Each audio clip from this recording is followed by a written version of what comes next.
Welcome to the Worship Keys YouTube channel. My name is Carson Bruce. So glad you're here. We talk all things music theory, gear, industry, and ministry for your worship keys playing. If this episode is beneficial for you or you have any questions as you continue to watch, feel free to comment below, and I'd love to hear any feedback that you have along the way. So let's get into today's episode.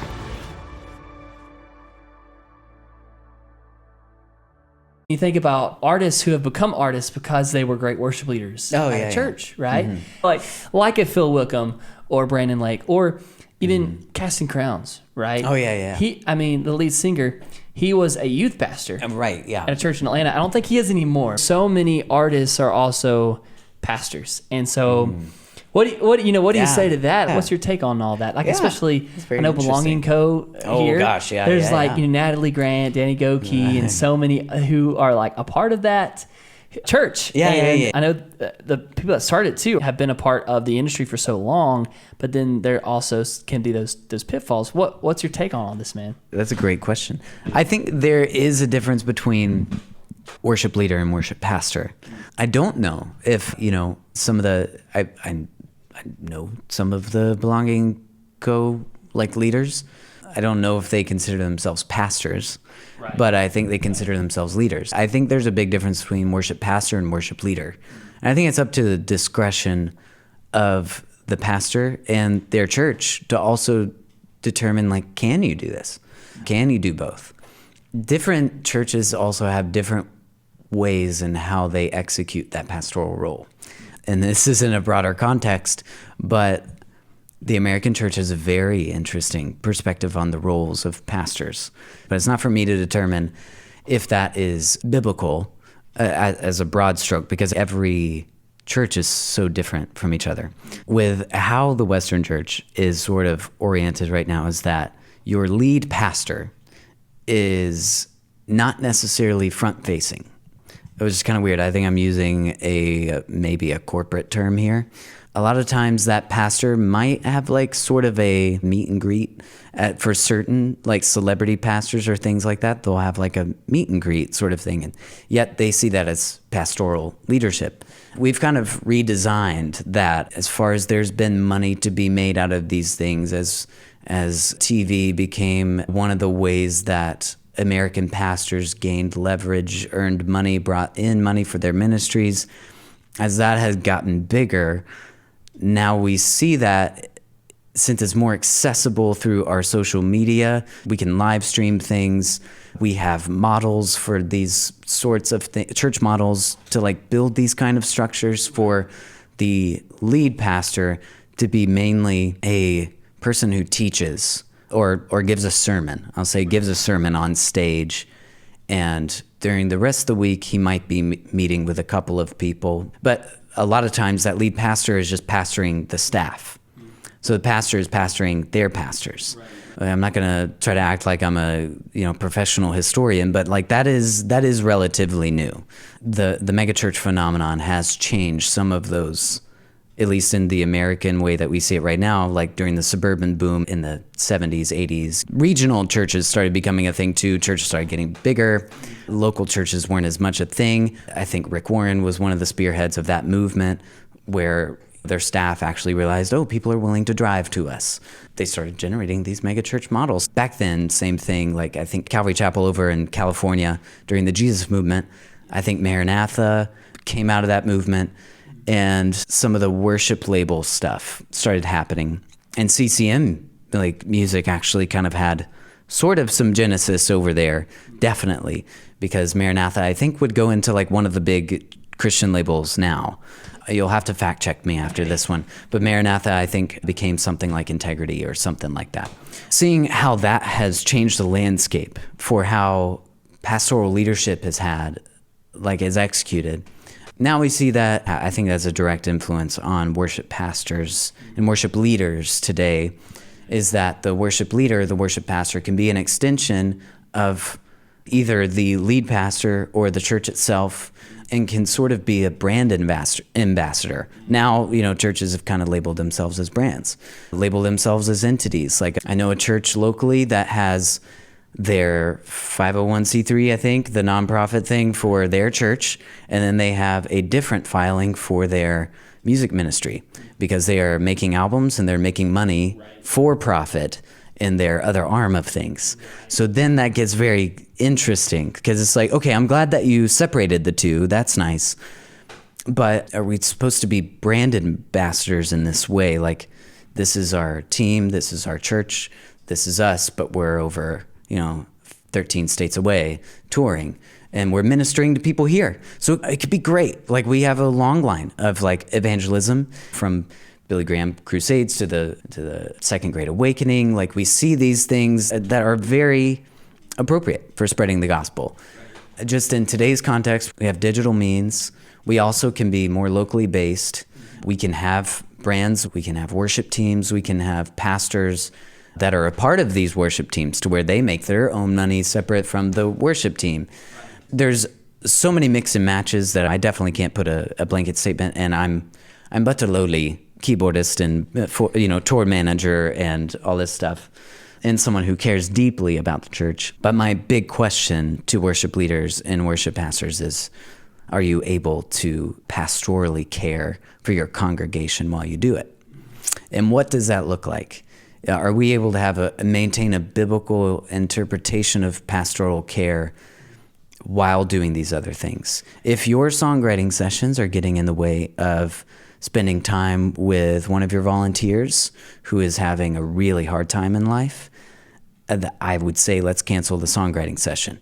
If we're spending more money on marketing an album rather than like helping a family with their bills or helping even raise funds, the time that it takes to help raise funds for someone's car that broke down that needs to go to work, that is in a... Yeah, I think that was an amen. Yeah, in cat speak. But if those things are the opportunity cost in this situation, I don't think they're worth it. And I think we forego profiting, even if you're not technically profiting and you're using those funds towards ministry in another context or something like that. Is that money worth it rather than the present need right now? It doesn't cost money, it costs time, and it costs emotional resources to spend time with hurting people. But that, I believe, is a biblical call. So can you do those things? Can you do those things simultaneously? And if you can, all more power to you. Even the touring person, the touring pastor who is a CCM artist as well, and they're touring as a CCM artist or a worship artist, they can minister to people. It's just like, does it make sense with your role? Are people actually lacking pastoral care because you're away from your congregation? That's good too. So, yeah. Man, those are some great points. Okay, so I went on your website, which everyone needs to go visit your website. No. You can visit my Spotify, but my website is embarrassing. It's, yeah. Oh my gosh. But from your website, it says that you were in another interview, and which I didn't know you did other interviews. I thought we were the only publications. Interview. No, I'm just kidding. Yeah, right. But this is a quote from your website, man. I thought it was really great, and it'll segue into this question. But it says, honestly, if doing music didn't lead me to know more people and connecting with both those who are way different from me and similar, I wouldn't be doing this. For me, it's all about fans turning into friends and friends turning into family. And I just want to ask you, what does it look like for you to connect with those people who are different and similar to you? And what does it mean for you to live out like your personal convictions and values, particularly in environments that might challenge them? We're all doing life. Right. And so there's so many different circumstances that people go through. I think it's my conviction that Christians should get to know as many people that would expand my love for people as possible. That means being around the rejects of the church. There's a lot of people that I know that have left ministry, that they're not Christian anymore. There's a lot of people who I've met in those bars that were either just like totally church hurt past the point of talking about Jesus, or they wanted to talk about Jesus because they were church hurt. But all of it is not just a capacity for like inserting Jesus into a conversation. All those circumstances of meeting all these different kinds of people with different mindsets to like, I mean, I knew a guy on the road. Like, I played in country music. I guess I left that part. Oh, really? The CCM bands that I've been in, I don't know anybody in ministry from them. But the country bands I've worked in, I can count 1, 2, 3, 4, 5, 6, like 7, 8, 7 people. Okay, out of those 7 or 8 people, 3/4 of those are in ministry in the country. Cool. Wow, very cool. In the country industry. But anyway, that is very interesting. I think it's very it is very interesting. But I think we, like that band, for instance, like when we were in those bars, I kind of took the opportunity to test out like the idea of spiritual gifts in the sense of like intuition and listening to the Holy Spirit. Are there any inklings of like how I might minister to this person, how I might meet this person where they're at? And the way that I would do that was asking God to give me some kind of sort of a tip off towards like, how can I get them to feel seen in some way? And so it might be that, you know, one person, it might be, hey, you know what, like there is depression might come to mind. So I'll like try to figure out how to get into a conversation about depression or mental health. And like that conversation, like in Denver, ended up being somebody who was a therapist for people who get arrested. It sounded like a pretty cool job. But I told her that I was Christian, and then she was like, "You're a Christian? You became a Christian like as an adult, like as later in life?" And I was like, "Yeah." And she said she was a Jew, and she was like, "I just don't get the whole Jesus as Messiah thing." And I was like, "Oh, well," I was like, "Have you heard of Isaiah?" You know, and I like started talking about some of those things, but she didn't like necessarily come to faith in Jesus in that moment or anything. We had a conversation about Jesus that she brought on, and that like for the most part, she was asking questions about it. And yeah, I don't know what happened. And probably maybe nothing happened. It doesn't mean that like ministry looks like converting someone. I would dare say that trying to convert somebody is actually not a good thing. You want to relationally meet somebody where they're at and let the Holy Spirit do his work. You have meaningful conversations about Jesus. You love on people. Sometimes it just means hospitality. And hospitality doesn't mean necessarily in your home. It could mean just welcoming someone into a conversation. It could be making sure that the person who feels left out in that bar, who looks like they just straggled in and they don't quite know, like, not necessarily what's going on. I think our Christian culture that is so prone to be bubble-like is actually a detriment to the Great Commission. I think it's not in the sense of like, hey, we have to ship everyone out to a foreign country. I don't think that. I think there's a lot of work to be done within our own churches of being hospitable and loving people and keeping each other accountable to loving people. For how much polarization is happening in the American church right now is absolutely crazy.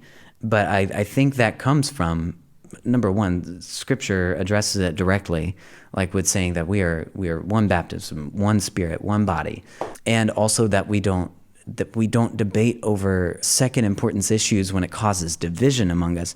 To me, it's like the ministers who might be listening, or us, like we have to do our role in making sure that we are focused on Jesus. So when it comes to that also requires empathy. It requires empathy for each other. Right now, we are very politically polarized, but we also have to be mindful that though I have my own convictions there too, it is second importance issues. Now, I know that's very, very contentious, and that'll get people very heated. But we do have to call this out. We have to call it out of like, that's idolatry. When we are idolizing a party, it doesn't matter if they stand for something good or not. It doesn't matter if you love your country or love another system of government or whatever. It's Jesus is the center point of our faith. And that is the center point for our unity. And when that center point gets compromised by another divergent point saying, well, what does it take for salvation? Well, it takes faith in Jesus Christ as your Lord and Savior. But then we add a caveat as like, well, now you got to vote Republican though, because you're not really a Christian if you don't do this. Or, on the other side of things, well, you're not a Christian if you don't want to serve the poor. It's on any side of this, it is too polarizing. So it calls for a desperate need for us to expand our spheres to know other people's stories, because one of the reasons why we create such harmful rhetoric around the other side of whatever it is that we don't know the person on the other side. And once we see that they're an actual person, that they're an actual human being, that they're not degenerates, that they're not deplorable, that they're not vermin, that whatever, we meet each other in a place to where our faith takes us, which is to Jesus Christ. We are unified by the Holy Spirit in the same church. We are not supposed to be divided like this over second importance issues. So to me, I am so thankful that I've spent my time in a lot of different places where I was very uncomfortable, because I got to know people that it humanized a great deal of people. It humanized people who have come from human trafficking. It gave me people who are literal embodiments of this, as people who laugh, who smile, who have experiences, who are deeply loved by Jesus, no matter their struggle. Like, I've been in bars where somebody does come to Christ. I've been in bars where somebody's drunk because they can't avoid the pain of their life. I know that I can't demonize a drunkard anymore. I can't also call somebody a drunkard just because they are drunk one time. At the same time, I have to keep myself in check. I think it's our responsibility in approaching the humility of Christ and trying to take on the humility of Christ to be introduced to so many different perspectives and people. That scares people. When you start saying, hey, you know what? Like, maybe you should talk and befriend your friend who came out last year.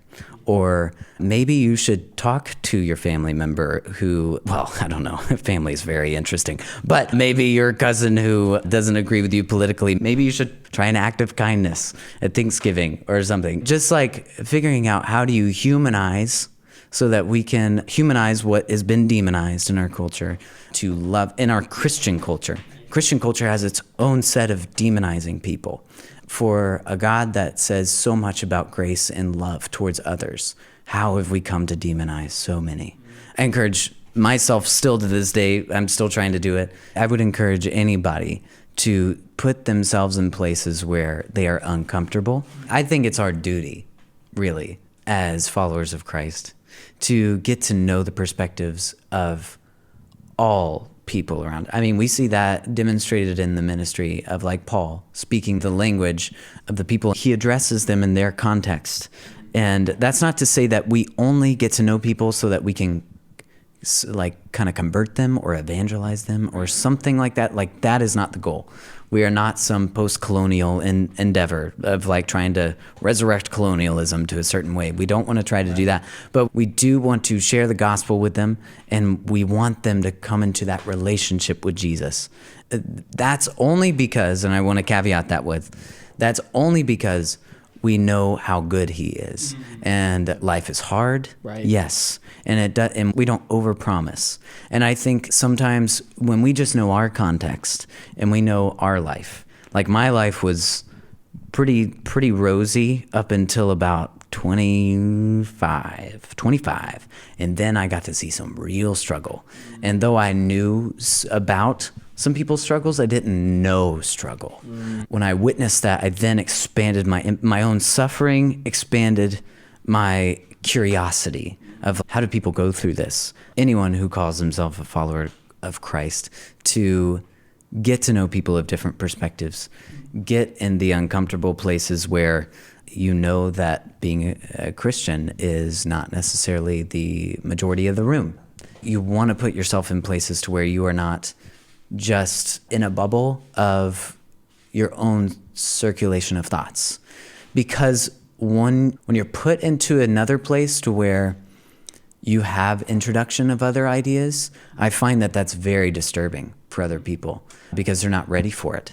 I think you prayerfully go into those spaces, prayerfully, ask God to expand your compassion and ask God to expand your empathy for people, because you'll realize that the people that you might demonize or discriminate against are just as human as you are, especially if you get into the same types of suffering they go through, because a lot of people they're not intentionally suffering. And sometimes we like to say, well, it's because of their own sin. And sure, there are consequences to sin, but then there's also life circumstances that happen that are totally involuntary and just happen to people. Or it might happen off of one mistake out of a healthy lifestyle, and they are on a different trajectory. So we don't demonize people. We love people because Jesus told us not to do it. He called out the people who demonized. So that is one way that we hang around other people that we disagree with, and we lovingly disagree. Man, that's so good. Yeah. I think that's such a huge thing, such a huge message to hear. One thing I do want to mention is Keith Green. Man, I love Keith Green. So this is a book I read of his, No Compromise, The Life Story of Keith Green. It was written by his wife, and so he passed away at a young age, but many people know of Keith Green, but he was incredible. He was in the secular world for a long time. He was signed to like Decca Records and all this stuff back in the day. In like the 70s, 60s and 70s, really as a kid, as a teenager, he was already signed to a label. Whoa. And then God just radically changed his life. He accepted Christ, and then he started he would still play at the same venues that he was playing at before he knew Christ. But now his whole set list was changed. You know? That's sick. And his whole mentality was changed. And yeah, he and his wife started ministering to people and invited them into their homes, invited people into their home. Mm-hmm. And I mean, they were like dozens of people living with them at one point, you know, and he died in a plane crash tragically on their property along with their son as well, which is really sad. But he was an incredible person. I love his music. I got his songbooks like right here with me. I play it from time to time. And behind us, there's a poster of Keith Green, and it has the lyrics of "Oh Lord, You're Beautiful" along the outside of that behind us as we're in this pocket. But yeah, Keith Green's a big hero for me. And a lot of what you're talking about reminds me of Keith Green's life, how he lived, even though it wasn't that long where he was ministering before God took him home. But so many people don't live with that sense of surrender and abandon.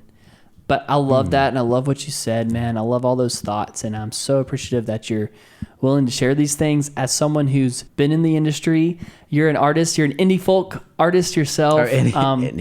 Indie pop. My bad. My No, bad. it's okay. I mean, pop. I've thought about getting into the folk thing. I don't know. My bad. Maybe it was the bluegrass that Yeah, threw me no, off. that will definitely throw you off. I had the a accordion big thing. folk. Yeah, I had a big folk phase, dude. So I don't blame you. Okay, Yeah. okay. The indie pop, man. Yeah. You're not played for so people and labels. You have such high respect in the industry with a lot of people, and you know that you play with. I think that's really great. I just want to hear what's next for you. What are you working on currently? What are you wanting to do next? I know you've kind of mentioned it with ministry. Tell us a little bit about what's next for you in your life, Caleb. I would love to know that too. That would be awesome. But yeah, the next step. The next step, higher education. I'm wanting to get a Master's of Divinity. So it depends on if my applications get accepted, which kids do well in college, do well on your GPA. I will say my regret in music school is that I did not try on my GPA. I tested out as many things as possible. I think I tested out of a whole semester, but then I loaded it with as many music credits as I could because I was just so interested to learning everything. Right. Film scoring, songwriting, vocal lessons, piano lessons, and then all the other needed music stuff. It was too much. Okay. Do well in school. Anyway, yeah, at least get a 3.0. Whoever is listening to this, just do the 3.0. Try hard. Or at least just try. Triune God, man. Yeah, triune God. Yeah, 3. This is your sign. If you're in school, this is your sign. But yeah, dude, that's next. You know, I've been toying with this whole, I've talked about, wow, I just grabbed for my glasses and they're not there. I've been talking about the polarization of the church, and I'm very passionate about it. So workshopping what that looks like. What? Yeah, I did go for my glasses, dude. No, my lenses have changed. Yeah, I took them off. I do that all the time. But you know that. Yeah, you know, Glasses wear. Because sometimes they fall down. Yeah. And so, anyway. Yeah, so that's it. And that's all for the benefit of, going towards pastoral ministry, but really just aimed at figuring out how we operate as the American church and trying to figure out how do we love people that are really unloved right now. I think the way that a lot of places are operating, we're leaving so many people unloved. And that's not to say people are intentionally doing it. It's just that if somebody sees somebody in help, if you see that there's a ministry opportunity for a whole section of people, go and do it. Start it. do that thing, because like, go help those people, because you being able to see that is very unique, because other people might not see that. So I'm seeing a need, and I want to meet that task. But I also, like, you've inspired me here too, and as well with this podcast. And I think it's so cool how many great questions you've asked and the intentionality that goes into it. I wanted to make sure I contemplated some of these questions too, of like knowing that I was going to be coming in here with this kind of lens of like worship and talking about the music industry. But yeah, my big thing is the next steps would be not just the higher education, but would be gearing ministry opportunities towards healing the polarization of the church. So the big thing would be making sure that the polarization in the church is met with empathy, that we as a church as a church body, don't see empathy as a curse word, which it's weird how we've distorted that word to be like woke agenda or something like that. Empathy is a good thing. Empathy is a good thing, meaning that we're able to see the pain of somebody else and we're so involved with it that we can nearly feel it ourselves. I think that's what Jesus did, literally on the cross, taking our place. I think empathy is what we're called for, and polarization is a result of a lack thereof. And so I want to figure out how to do that. So if you have any ideas as well about healing that polarization, let's do it. But really great. So what about your music career? What are you doing? I've slowed down on that, but I'm still doing church contracting. So I work very seldomly. Like I try to work seldomly with, well, I try not to work at all. Just kidding. No, I work with Rebecca St. James right now on occasional things, and just when she does kind of spot dates and things like that. And then I'm also like helping out with other churches. Namely, I'm helping out a church in East Nashville right now, and it's been amazing. So what that looks like is just like helping craft content if they need that, and worship leading. I know this is like a little off topic with stuff, but I think one of the targets for me is like, I know a lot of pastors, I guess, in the area. That's not necessarily a brag. That's just, I don't know. That's just the way that I think God has arranged my sphere. But I'll talk with them and I'll tell them about some of the struggles that people have on church, right? They'll, on the topic of church or on the topic of Christianity as a whole, and they'll, my non-Christian friends or whatever, and I'll say, hey, like, as I feel that it is important for a pastor to know these things. Like, hey, this is what the demographic of the area is saying about Christianity and about the church. As a pastor, I feel like you should have a pulse on it. And sometimes pastors are not, they don't have the sufficient time, whether it's that they're overworked or they don't have the resources or know where to start in making friends that are outside of their sphere. They're still people. Like, pastors are not superhumans. They're not brilliant extroverts that can go and just go to a place and make a friend. I think it's very valuable for pastors to know how other people in their area are viewing the church and how they view Jesus. And so, because sometimes I've witnessed like them being startled. Like, what? Like, there was a pastor not long ago that I was talking to, and I was like, I told them about somebody who struggled with the idea of tithing in the church, and they felt like church was money grabbing and things like that when they asked for offering. And he was like, oh, I'd never heard that before. I was like, you didn't know that? Like, you didn't know that people are skeptical about the financial ventures of a church? He totally didn't know. But that's also on me for assuming that every pastor has a set of assumptions and a set of knowledge. So it's just like expanding the conversation, because a lot of times the demonization thing will happen, right? I have a lot of friends that have come out over the past few years, and my pastor friends will demonize a general population, and then they lose the context of an individual, of a face, of like, you're saying this about, my friend, and in my head, I have a name, I have a history, I have a friendship, I have all those things. That's also not sinful to like be their friend. Otherwise, Jesus operated in sin. But like, because I think some people would say, well, you're not supposed to keep that company. And it's like, no, we've distorted that passage like so much. That has been used for nefarious purposes to segregate people from all sorts of creeds and beliefs. But anyway, they don't know the context of a face and a person, or like laughing, what laughing with a person who you might disagree with, like they disagree with that lifestyle and that belief. Like it doesn't matter. To me, it doesn't matter. Like Jesus saw people as people. They saw him as, sure, you could see him as, I'm not going to try to say that he saw everybody as messed up. Like he could have seen everybody as like the bearing image of God who he loved compassionately and wanted to relieve of everyone's sin that they were carrying around. I want to say I can look through Jesus' eyes, but that is still something that I believe is a part of sanctification. That's the Holy Spirit's job to do in me. But with that, yeah, it's just like, how do we put a face and how do we put a name to these things that we're demonizing? And you'll see that honestly in CCM industry too. You'll see that in worship contexts, especially if you're a worship pastor. It comes across in all sorts of different ways. Yeah.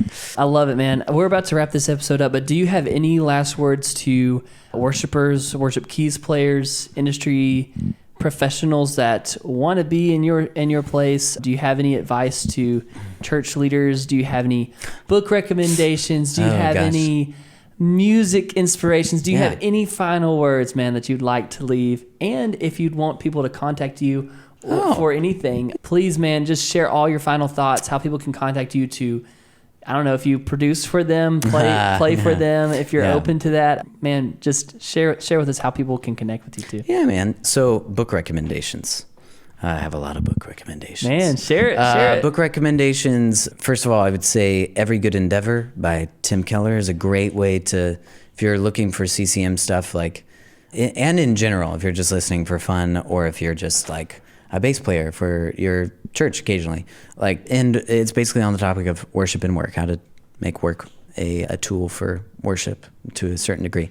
Culture Care by Makoto Fujimura is amazing. He talks about how to bring beauty and bring the witness of God to others by way of influencing the culture, by introducing beauty into it. So I think it's a phenomenal read and great for just starting some ideas around how do you influence culture with beauty and not just marketing prowess. Makoto Fujimura. So we have those two. And then if you're interested in like diversifying, like I'm talking about the polarization stuff, if you're interested in like kind of diversifying perspectives on certain things within Christian practice, like what maybe the Pentecostal might believe versus the Baptist versus the Protestant versus the Catholic, people who profess Jesus as Lord in their lives, I would advise The Mosaic of Christian Belief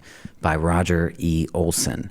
It's great. It's an academic read, but it is really good if you're trying to figure out how to empathize with other Christians that have maybe have a little bit of a different doctrine than you. It doesn't mean that they have a different faith. It doesn't mean they have a different Lord.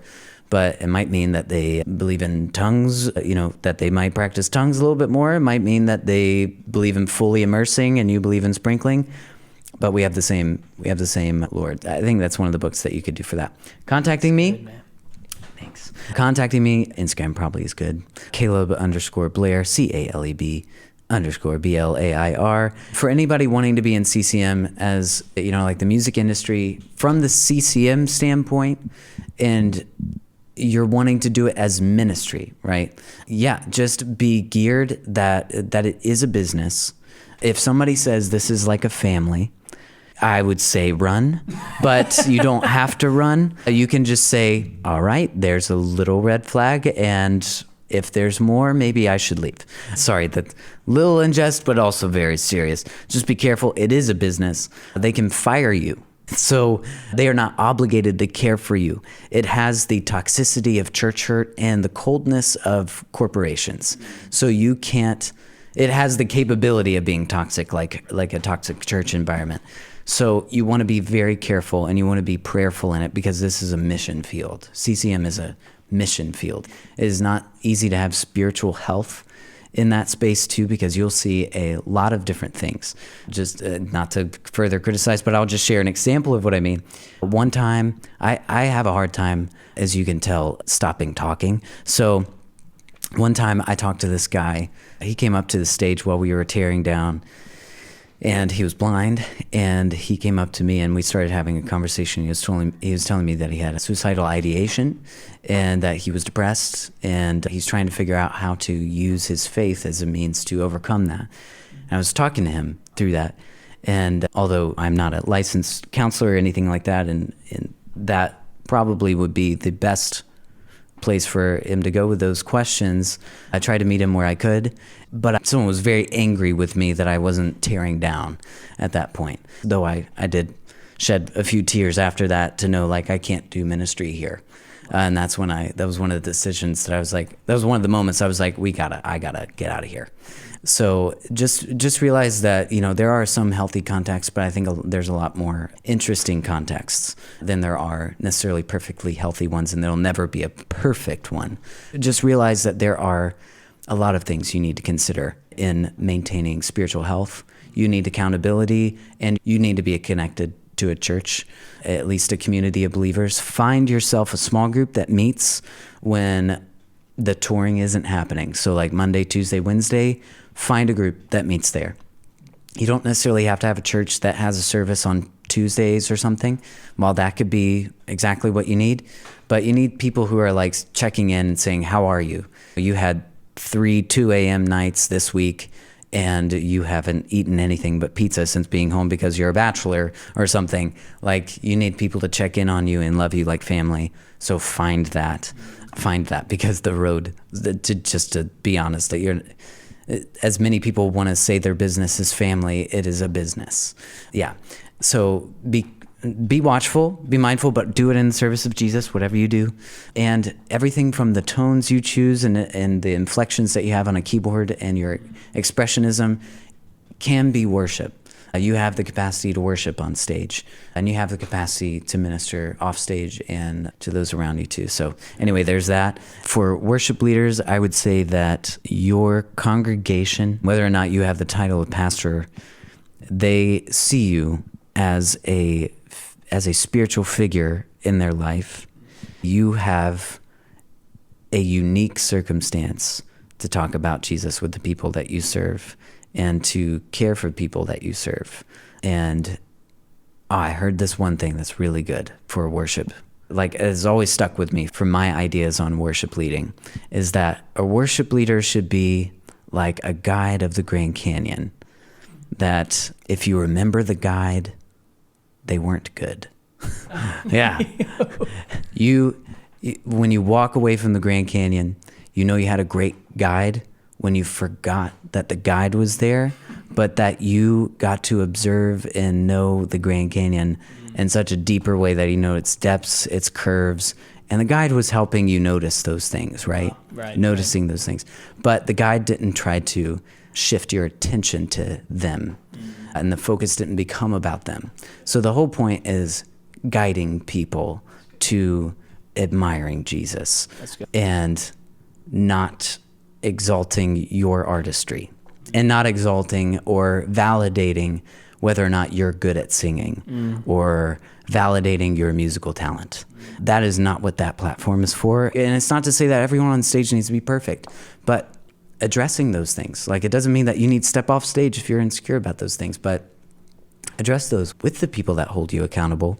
Find other worship leaders that you can also be discipling and also be discipled by, because we're not supposed to do this alone.